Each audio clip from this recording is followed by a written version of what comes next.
दोस्तों नमस्कार, मैं हूं शीतला तिवारी। आइए चलते हैं हरियाणा के पलवल। हरियाणा के पलवल से ये घटना आ रही जिसको सुनेंगे तो आप हैरान हो जाएंगे। यहाँ एक विवाहिता जिसका नाम है सगुप्ता, सगुप्ता को रौनक अली ने जो है इसलिए मार डाला कि उसको दहेज में कार नहीं मिली। हालांकि इसके पहले जो है कुछ लोगों ने इस खबरों को लेकर के और तमाम तरह की अफवाह उड़ा रहे थे। वो यह कह रहे थे कि पत्नी जो है वह शारीरिक संबंध नहीं बना रही थी, इसलिए जो है रौनक ने उसको मार दिया।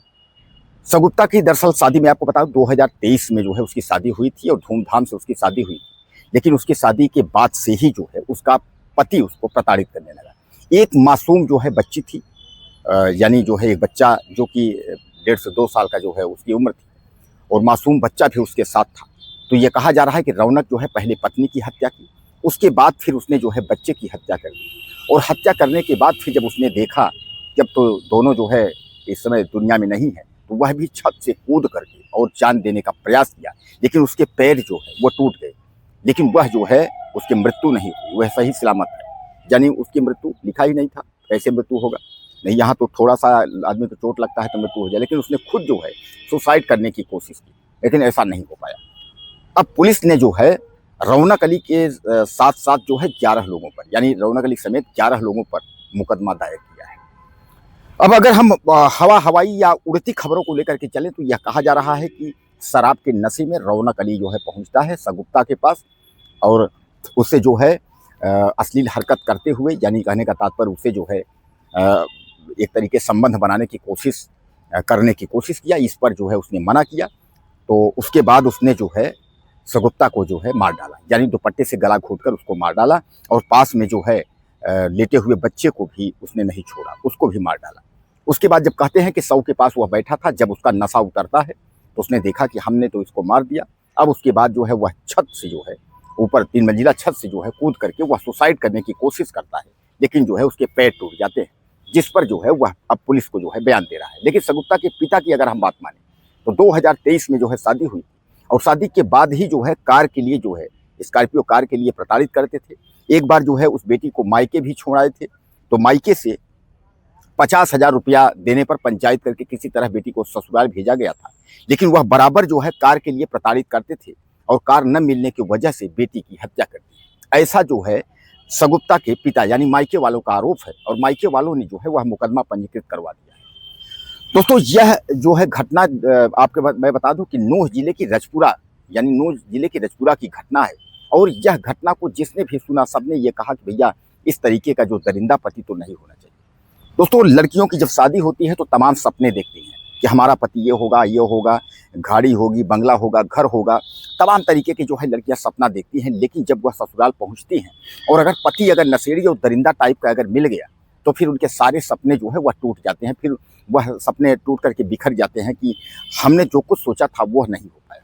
और उसके बाद ससुराल में जो लड़की जब टूट जाती है तो धीरे धीरे करके जो है वो अपने आप को जो है वह समाप्त करने की कोशिश करती है, और जिसका पूरी जिम्मेदारी जो है वो ससुराल वालों की होती है। क्योंकि मैं आपको बताऊं कि ससुराल के पक्ष की क्या लड़कियां शादी में नहीं जाती हैं, उनका भी ससुराल होता है। सदैव अगर जो है ससुराल के पक्ष के लोग अगर किसी बहू को अगर बेटी का दर्जा देंगे तो आज तक इस घटना तक कोई पहुंचेगा ही, यानी उसके साथ इस तरीके की घटना होगी ही नहीं। लेकिन ऐसा लोग नहीं सोचते हैं, लोगों के दिमाग में जो है वो दरिंदगी रहती है। वो दूसरे की घर की जो बहुएं आती हैं उनको ये समझते ही नहीं है कि हमारे घर की बहू बेटी है। वह इसी तरीके जो है इसी रौनक जैसे तमाम जो हत्यारे हैं और दरिंदे हैं वह जो है उनका शोषण और उनका खून चूसने का जो है कार्य करते हैं।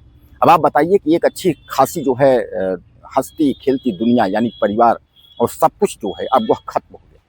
पहले की जो कहानी थी वो कुछ अलग थी, पहले की सच्ची घटना थी वह यह थी कि संबंध न बनाने के कारण रौनक ने यह बताया कि संबंध न बनाने के कारण हमने मार दिया और हम शराब के नशे में थे, शराब पिए हुए थे इसलिए हमने मार दिया, हमें कुछ पता नहीं चला।